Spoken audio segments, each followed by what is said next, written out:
Hi friends, आज आपण बघणार आहोत समोसा बनवायची रेसिपी. स्पेशली माझ्या लेकीसाठी बनवते मी हे, कारण का तिला बरेच दिवसापासून समोसे खायचे होते, तर तिच्यासाठी ही रेसिपी बनवते मी. तर बघूया आपण आता समोसाची रेसिपी. चला तर समोसाचं कवर बनवण्यासाठी आपण पीठ मळून घेऊया. त्यासाठी आपण इथे 2 वाटी मैदा घेतो आहोत. चवीनुसार त्यामध्ये आता मीठ ऍड करूया आपण. त्यानंतर आपण हा ओवा घेतलेला आहे, चिमूटभर पेक्षा थोडा जास्ती, तो क्रश करून टाकायचा त्यामध्ये.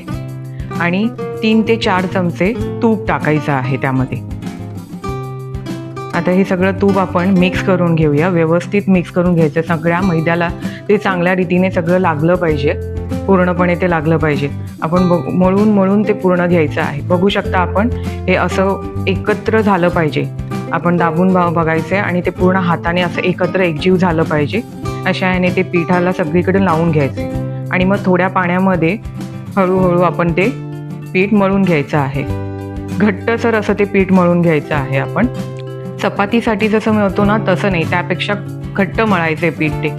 ते पीठ आपलं घट्ट मळलेलं असेल ना तरच आपली समोशाचं जे कवर आहे ना ते क्रिस्पी होतं.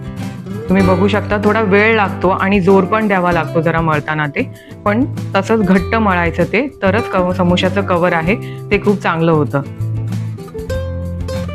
अशा रीतीने ते मैद्याचं पीठ स्ट्रेच करून घ्यायचं आहे आपल्या तळव्याच्या जोराने. बघू शकता तुम्ही कसं झालंय ते. आता हे पीठ आपलं तयार झालेलं आहे. आता आपण ते एका सुती कपड्यामध्ये कव्हर करून ठेवायचं आहे. हे आता आपण पीठ साईडला ठेवून देऊया आणि आता आपण समोशाच्या सारणाची तयारी करूया. कढईमध्ये 2 चमचे तेल, अर्धा चमचा मोहरी, अर्धा चमचा जिरं, 1 छोटा चमचा आलं लसूणची पेस्ट, 2 बारीक चिरलेल्या हिरव्या मिरच्या टाकून हे सगळं तेलामध्ये परतवून घ्यायचं. मग त्यामध्ये अर्धा कप उकडलेले मटार टाकायचे आणि 4 उकडलेले बटाटे स्मॅश करून ॲड करायचे आणि ते सगळं एकत्र मिश्रण एकजीव करून घ्यायचं, तेलामध्ये पूर्ण परतवून घ्यायचं. अर्धा चमचा हळद, अर्धा चमचा धना पावडर, अर्धा चमचा जिरे पावडर, पाव चमचा चाट मसाला, अर्धा चमचा गरम मसाला आणि चवीनुसार मीठ आणि कोथिंबीर हे सगळे मसाले ॲड करून पुन्हा मिश्रण एकदा एकजीव करून घ्यायचं. तेलामध्ये पूर्णपणे परतवून घ्यायचं. ते छानपैकी परतवून घ्यायचं. तुम्ही बघू शकता कसा रंग चेंज झाला आहे तो त्याचा. सारण आता रेडी झालेलं आहे आपलं. आता चटणीची तयारी करूया. 1 वाटी कोथिंबीर घेऊया. त्याच्यामध्ये पाव वाटी आपण पुदिना ॲड करायचा आहे. 4 ते 5 पाकळ्या लसणाच्या ॲड करायच्या आहेत. 1 छोटा आल्याचा तुकडा ॲड करायचा आहे. त्यानंतर 3 ते 4 हिरव्या मिरच्या तुकडे करून आपण त्यामध्ये ॲड करायच्या आहेत. त्यानंतर चवीनुसार मीठ, अर्धा लिंबू पिळून घ्यायचे, 1 चमचा दही, अर्धा चमचा साखर आणि थोडंसं पाणी ब्लेंडरमध्ये ॲड करून आपण छानपैकी मिक्सरमध्ये ती ग्राइंड करून घ्यायची आहे.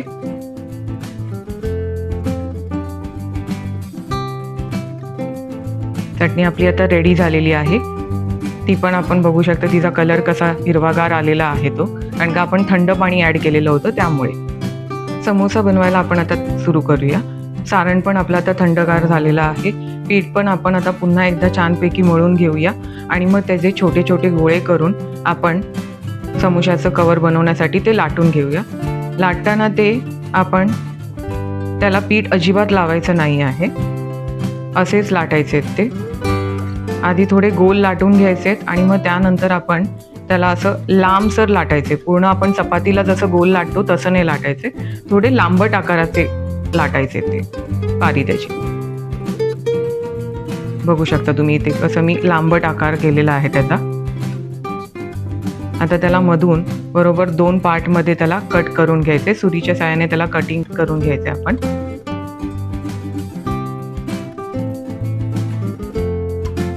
तुम्ही थिकनेस बघू शकता, आपल्या कवरचा थिकनेस कसा पाहिजे तो. आता आपण असे आपल्या हातावरती तो अर्धा जो आपण भाग आहे तो हातावरती घ्यायचा आहे. त्याला अर्ध्या साईडला आपण पाणी लावून घ्यायचं आहे आणि त्याच्या बॅक साईडला पण अर्ध्या साईडला आपण पाणी लावून दोन्ही टोकं एकत्र एकमेकांवरती चिकटवून घ्यायची आहेत. पाणी जे लावलेलं होतं ना आपण, त्यामुळे ती चिकटवून घ्यायची आहेत आणि त्याचा एक आपण असा कोन तयार करायचा आहे. जर तुम्ही पहिल्यांदा बनवत असाल तर तुम्हाला थोडा वेळ लागू शकतो, पण प्रॅक्टिसने ते येतं, ते इझी आहे तसं. बघू शकता तुम्ही इथे आपण तो तसाच कोन तयार करून घेतोय. त्याचा टोकं सगळी पूर्णपणे मिटून घ्यायची आहेत, की जेणेकरून आपण जेव्हा तेलात समोसा सोडू तेव्हा ती ओपन नाही झाली पाहिजेत. त्यामुळे ती दाबून घ्यायची आहेत पूर्णपणे.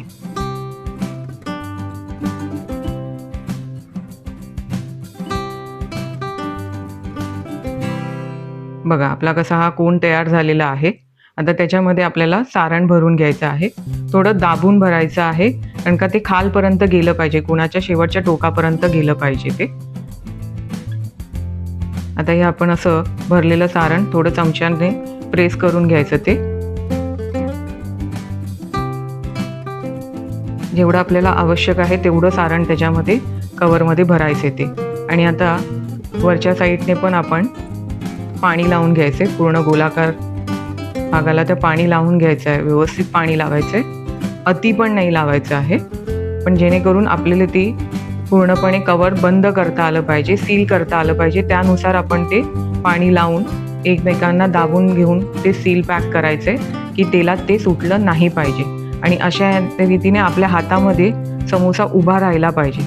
असेच आपण सगळे समोसे आता बनवून घेतलेले आहेत. तुम्ही बघू शकता आपले कसे समोसे छानपैकी तयार झालेले आहेत ते. आता कढईमध्ये एका आपण तेल घेऊया. पूर्ण समोसे आपले बुडतील एवढं तेल आपल्याला कढईमध्ये घ्यायचं आहे. ते तेल व्यवस्थित गरम झाल्यावरतीच त्यामध्ये समोसे सोडायचे आहेत. एका वेळेला 4 ते 5 समोसे आपल्याला तेलात सोडायचे आहेत.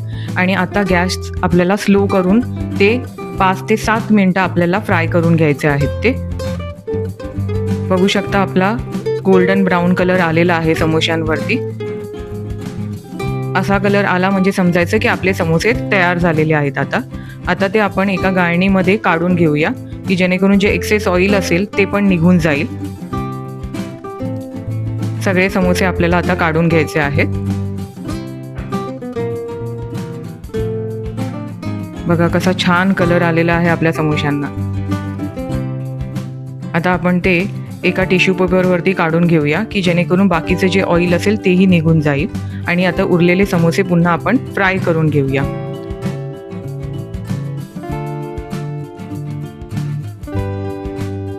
आपले समोसे आता रेडी आहेत चटणी बरोबर खाण्यासाठी. मस्त दिसत आहेत ते. तुम्ही पण ट्राय करा आणि मला नक्की कमेंट करून सांगा कशी वाटली तुम्हाला ही रेसिपी. तुम्ही पण नक्की ट्राय करा आणि मला कमेंट करून सांगा कसे झाले होते तुमचे समोसे. ते माझे तर समोसे खूप क्रिस्पी झालेले होते आणि खूप एन्जॉय केले ते खाताना पण. तर तुम्ही पण ट्राय करा आणि मला नक्की कमेंट करून सांगा कशी झाली होती रेसिपी. ती रेसिपी आवडली तर नक्की लाईक करा आणि तुमच्या फ्रेंड्स बरोबर पण शेअर करा. आणि चॅनलवर नवीन असाल तर सबस्क्राईब करा.